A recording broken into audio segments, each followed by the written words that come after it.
How do you stay motivated when you're in the midst of a lose streak or maybe a set's not as fun as maybe previous sets? How do you Hmm. kind of go about the thought process of like, oh, maybe this is my mental's off versus I need a break from the game versus I need to prepare and study better? How do Hmm. you approach that meta level?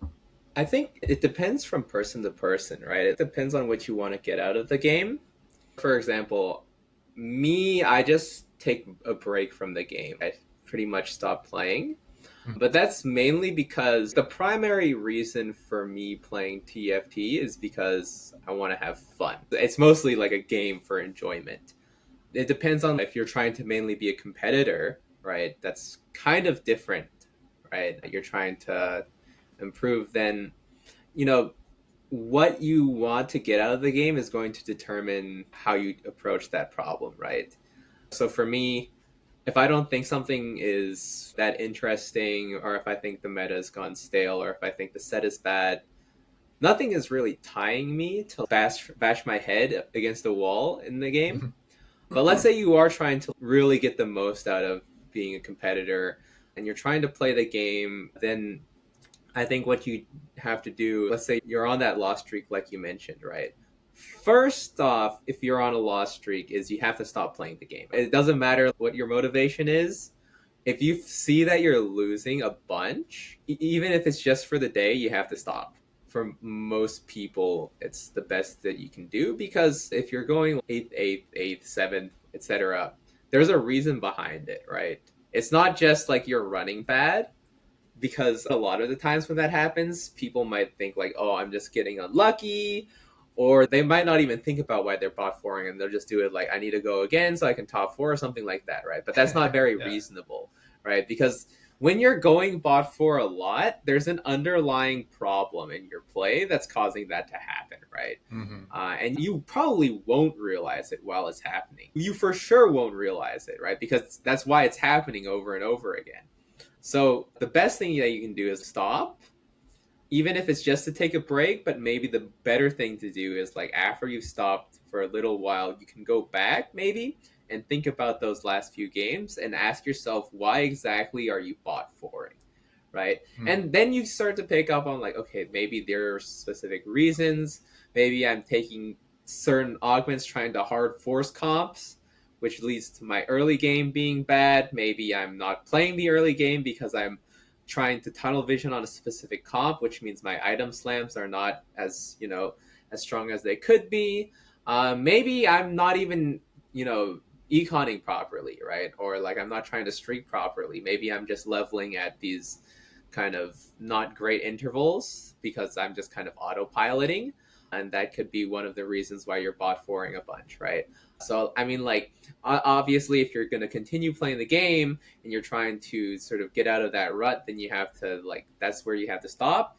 You have to say, okay, I'm bot foring a bunch. There is a reason for me bot foring, and I have to look for that reason, right? When you take that break, are you trying intentionally to not think about TFT for a little bit? Or is it mainly a break from playing games and then trying to intentionally analyze your game and kind of like research or maybe just watch other VODs to try to get new ideas, go Mhm. through your lol chest? Like what are you doing during that break? Yeah, I think like if again if you're thinking okay I need to stop and then go back to playing, the first thing is you should probably analyze yourself, right? Because as much as I think like okay if you want to bring your if you want to improve beyond what you currently are, I think like analyzing other players, that's pretty important because they'll have Mhm. ideas that you're not fully aware of, that you might take that knowledge back with you into your next few games. But if I'm taking a break because I've gone on a losing streak, I've gone on a bunch of bot fours and I don't exactly know why, that's something that's like inherent in your current play. Well, it depends. One potential thing is you might just have a bad meta read, and then like looking at other people is probably better. But if you Mm. you're playing like the strong meta comps or you're aiming to play the meta comps, and you're still going bot for every single game, that's when you really have to think about what you personally are doing incorrectly. And then you can go back and you can look at, what is the problem? Where are the mistakes that I'm making? And how can I adjust so that I'm no longer making those mistakes, right? And, that's where like VOD reviewing yourself is pretty good. You can be like, oh, okay, my econ here is not the greatest. Maybe I don't have enough items slammed, right? I'm trying to greed specific items, and that's why I'm losing rounds. My early game hasn't been that great. Things along those lines, right? Yeah. Okay. Following up on the meta point, how do you go about kind of creating your meta read? Is it primarily looking at stats and just seeing kind of like I'll look at meta TFT and pull like I think I filter by like win share or something, and you can kind of get a general sense, and then also by play rate at like challenger or grandmaster level. You can kind of get a general sense of what people are playing. But like Mm-hmm. what's your approach to like kind of feeling out the meta read? And then do you also do some additional analysis on top of that to say like, okay, well if for example duelist is really popular, then therefore I should be trying to find single target to like counter the Lee Sin, and so therefore I should be playing X, Y, or Z. Like, how do you go about analyzing the meta and like kind of having that guide your decision making, especially around early game, around what units to hold and what augments to select? Yeah, I'd say so. In terms of meta reads, what I think you have to start with sort of like a baseline of what you think the strong comps are, and I'd say the baseline is pretty easy. Well, it depends. It varies from patch to patch, right? I think the specific set, it's actually pretty easy to get a solid read on what the meta comps are, just because it's been so static in terms of what has been good in the current set. So, like, I'm pretty sure most people would know this by now. Like, the strongest comps are duelist, right? There's the faded comp. There's also the Lilia comp. There's some other stuff. Hero augments sprinkled in there, but just a general idea. And you can kind of take that, right, go into the next. If for example the new patch hits, the first thing to do is just read through the patch, and you should be able to like look at the patch and have a general idea of what does and does not affect certain comp play, or what makes a comp good, whether or not you think that this change will improve a specific comp. And so you have a general idea of how that goes, and then you can use the stats to sort of back up those initial assumptions, right? I think that will in general probably dictate like specific item slams, for example. I think if duelists are strong and you don't have healing reduction, for example, then you're going to automatically lose specific fights, right? So that might index you towards building specific items. And yeah, just figuring out what. So, like, in general, I think the way that you can think about it is okay, I can either play the strong comps or I can play comps that I think will do decently well into those, right? And so if you think that you have a certain comp that's good against duelists, again, yeah, as you mentioned, single target plus CC. If you can find something like that can do well into duelists, then you can play that comp if you think that most lobbies will be duelist heavy, right? But that is obviously like somewhat context dependent. If I have like something that's CC heavy plus single target, it might not do that well into, for example, the faded comp, right? Because that's more just like a front to back. And if you let Syndra ramp, then she's going to kill your whole board. Or if, for example, if you have a squishy backline, then there's a chance that Lilia will one tap your backline if you're primarily front to back focused. Things like that to consider. But that's going to vary from lobby to lobby, right? There are going to be lobbies where people index more towards playing a specific comp. They might be contesting each other on a different comp every single game, right? So you might have one comp where there are three duelists, or one game where there are three duelist players, another game where there are a bunch of Lilia players, a bunch of Umbral players, things like that, right? And so that's just in general how it goes. So if you're going to play a comp, there's some criteria to it, right? Either you're just playing the really strong comp, you're playing some comp that you high rolled into, or you're playing something that you think will do decently into what other people are playing in the lobby, right? And what other people are playing in the lobby is usually like some form of the meta with a varied distribution, right? One thing I've also noticed is I feel like I tend to do really well at the beginning of a new patch Hmm. because I guess I go into the stats a lot and try to understand what's strong. And maybe I guess as a result of using stats a lot, I can figure out what's strong pretty early and then practice that maybe a Hmm. little bit earlier than other people, Yeah, which I think yeah. may be part of the reason why, especially when there are tournaments on the weekend right after the patch releases. I feel like I've done pretty well in those. Hmm. But even like on ladder, the like kind of second week of a patch, I feel like I tend to do worse, and I'm still trying to figure out why.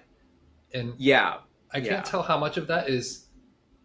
I feel like part of it is I get bored of playing the same comps, so then I Hmm. start Hmm. messing around. I think that's like kind of part of it. I'm like playing like yesterday I played a Yone 3 game because I just got a bunch of Yones. And it was just like I hit Yone 3, but I still went seventh. Yeah, yeah. I And mean, yeah, that'll and do it sometimes. That might just yeah. be like one is you have to have. I think especially right now you have to have discipline to play like the meta comps because they're just so much better and Hmm. like yeah, it just requires like thinking a lot about what you can and can't do. Like a lot of the kind of off meta stuff. Like I'm some of the things that I'm thinking of are like Bard without the proper artifacts, right? You Hmm. might think you're in a good spot to play Bard, but I've done a lot of thinking about like three cost reroll, for example, or even just playing around three cost carries. They have to be like particularly strong because if it focuses around going for a 3-star unit, you're not exactly in a spot to hit 3-star units most of the time unless you're high rolling, right? Especially for three costs. Just because of the general cadence of how the game is going right now, right? The fact that there are so many people rolling on 4-2 in an average game, if I'm trying to 2-star a 3 cost, it's more likely that I 2-star the 3 cost on 4-1 compared to like 3-2 most of the time. I can Hmm. high roll a 2-star 3 cost sometimes, but most of the time you're probably going to be closer to 4-1 when you 2-star it, right?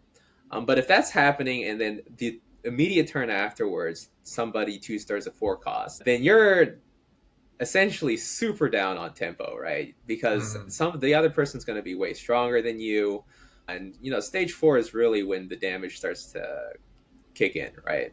So you might find yourself being like, oh, I still can't win any rounds, and I'm losing a lot more health than everybody else. You might just never be able to hit the 3-star, and even then, like I think 3-star 3 costs are not as strong as they should be, um, barring specific scenarios. But I mean, outside of like, for example, I think a loon is quite strong. But even then, like 2-star loon, 3-star loon, I think most of the time if you go for like 2-star loon plus your other stuff upgraded is like the more important win con than just the 3-star.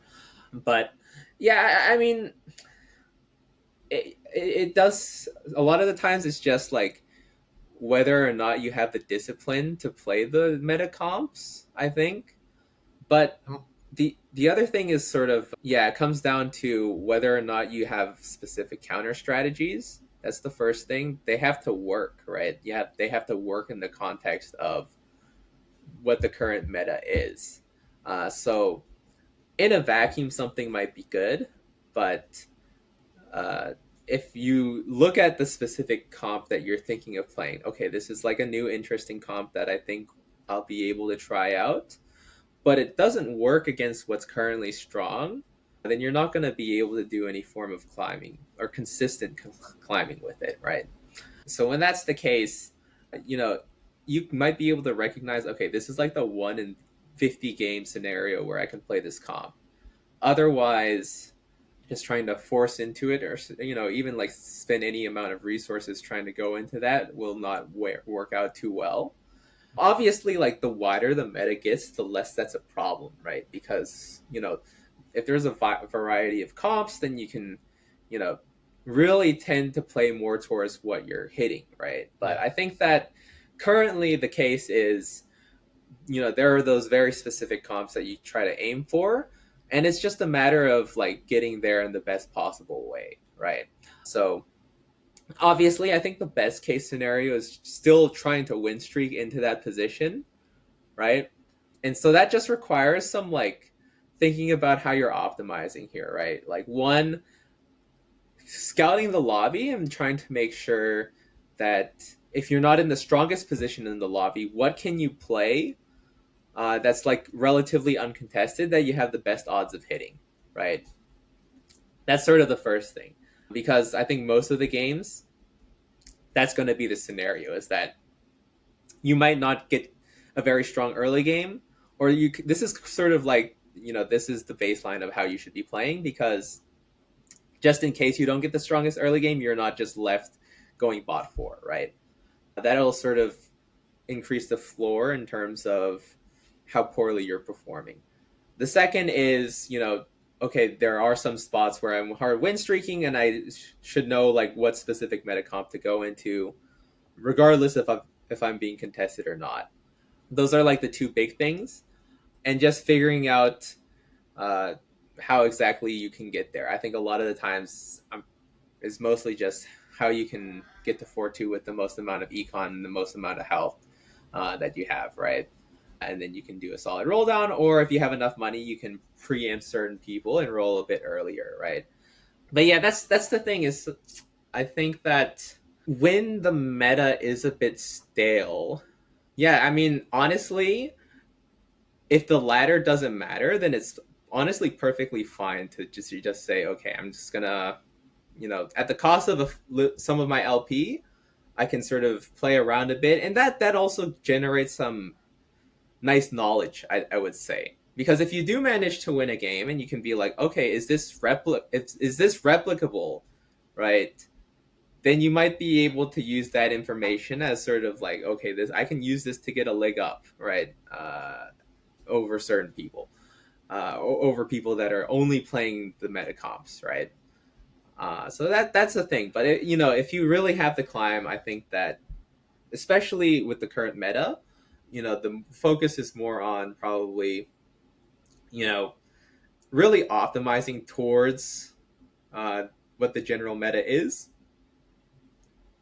And so, if you know what's strong early on, obviously that'll allow you to climb a lot. But the thing, eventually people will figure out what's strong, right? Either because that's what's winning their lobbies, or they're starting to look at the stats and they're being like, okay, this is what most people are playing, or they're looking at rank 1 and they're saying, okay, this is what rank 1 is playing, I'll probably lean more towards playing that.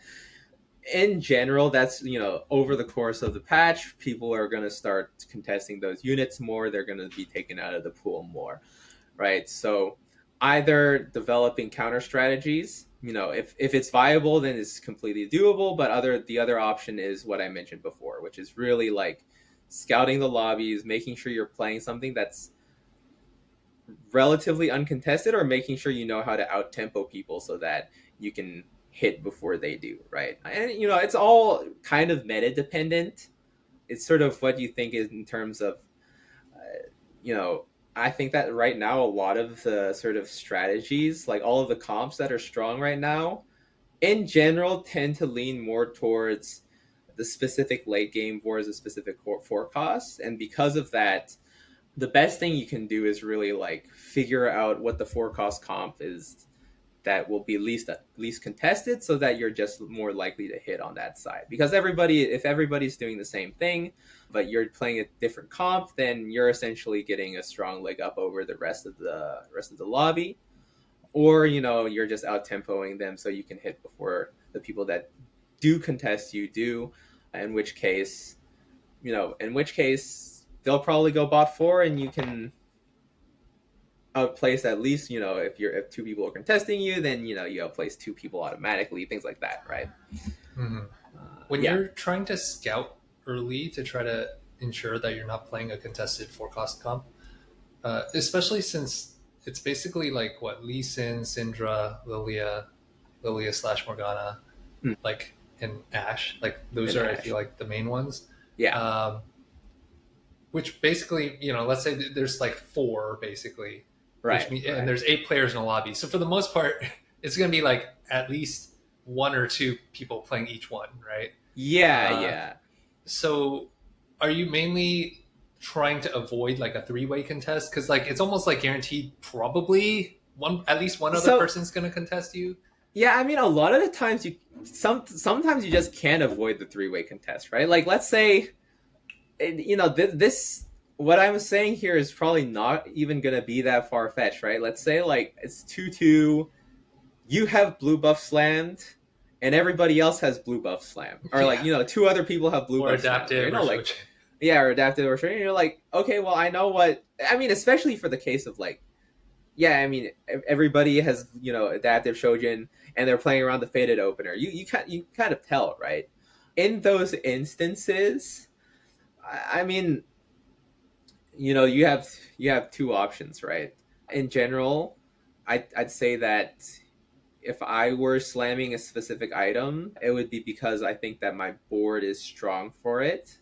So the hope is that even though I've slammed these AP items, and even though two other people in the lobby have also slammed AP items, if I did it because my spot is better than the rest of the lobby, and if I can build stronger boards than the other two, then I can, if I can pull off a win streak off of the same amount of gold that they are currently not win streaking, then even if they're contesting me and even if we all play faded, you're still in a better spot. Or, the other option is I can lose streak, but I'll have so many more resources if I take like an econ augment, something like that.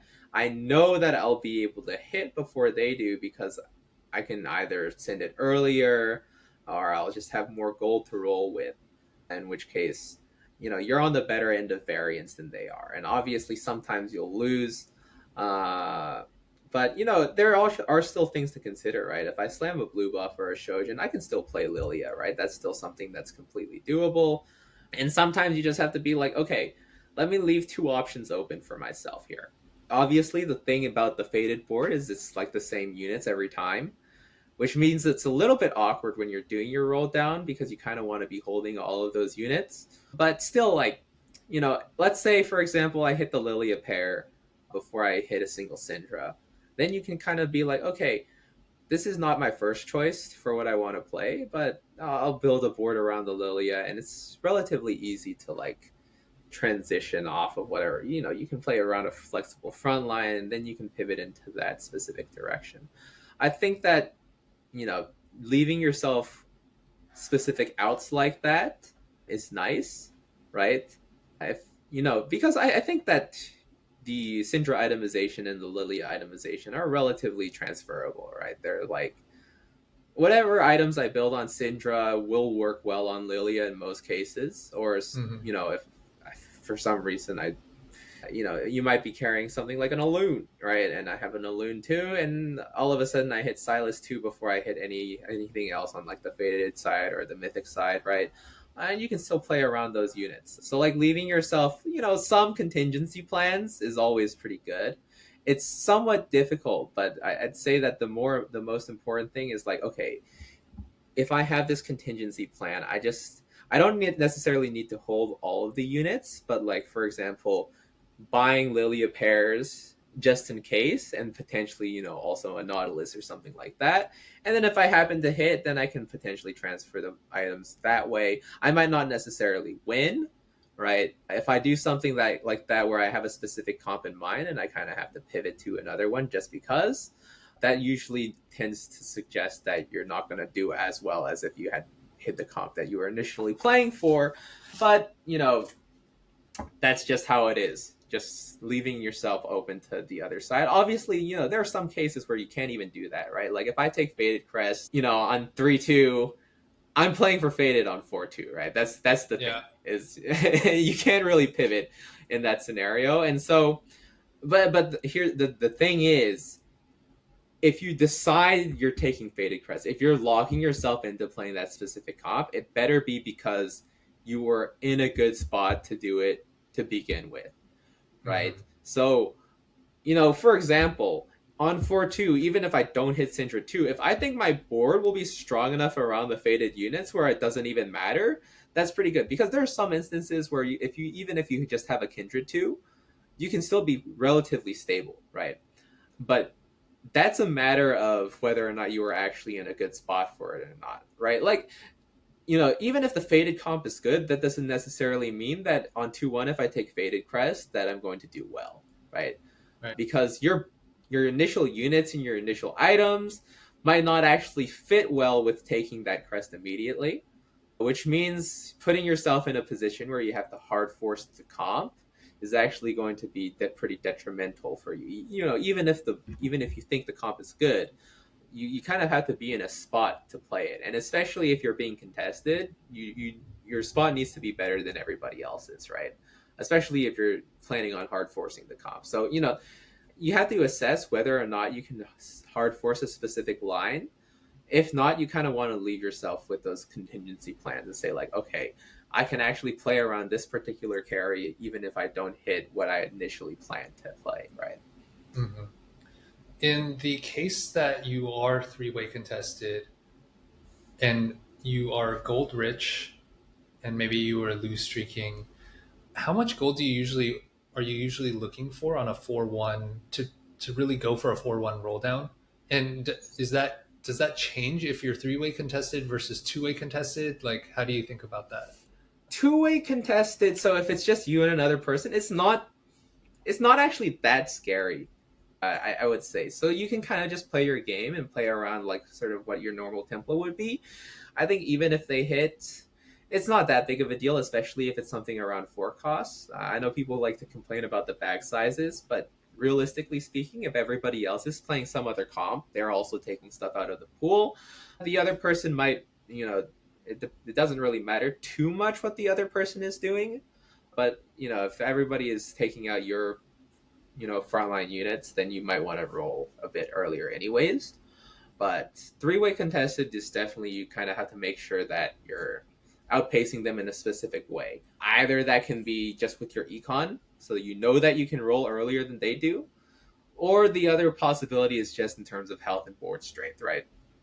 If my early game and my mid game were way stronger than the other people, they might hit first, but one, I don't have to lose if I haven't lost that much health and I think my board is still relatively strong, I should be able to outlast them, especially if they're contesting each other and contesting me on these particular units, right?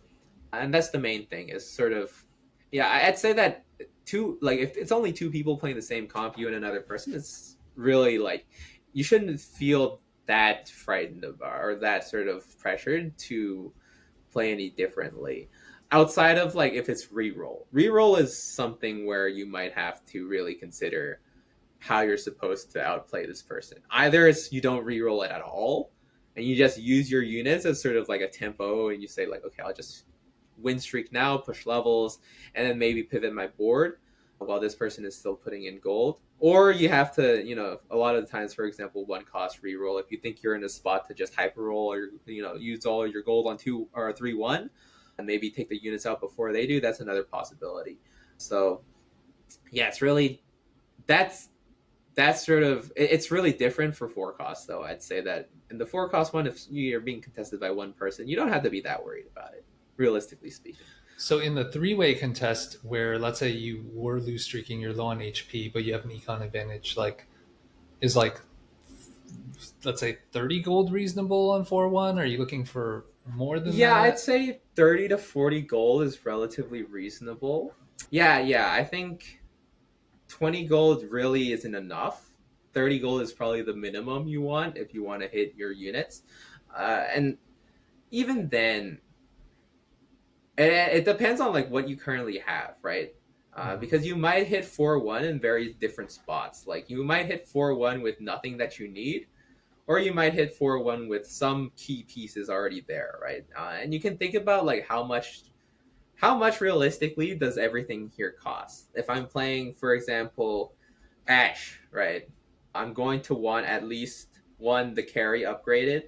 Sometimes it'll be Ash, sometimes it'll be Aphelios, depending on what you hit. So 9 to 12 gold. You probably want, especially one of the three cost frontliners upgraded, and hopefully two or three Nautiluses. So that'll be like, that's another 12 gold plus 9 gold, 21. So that the units themselves are already going to cost like 30 gold, right? And you might already have some of those units, you might not. Mm. Let's assume that you have essentially half that value. So 15, around 15 gold's worth of units, then say, okay, I'll leave 15 gold that I need to at least buy the rest of what my board needs to be. And then, I don't exactly know what the odds are to hit your full comp on a roll down on level 8, but, like 20 gold. If I roll 20 gold, it's fairly reasonable. 10 rolls to hit mostly what I need. And that works out to be around like 35, right? So 30 to 40 gold seems relatively reasonable. It might be too little, it might be too much, but I'd say 20 definitely not enough. So you want to be at least 30 or more. Okay, that makes sense.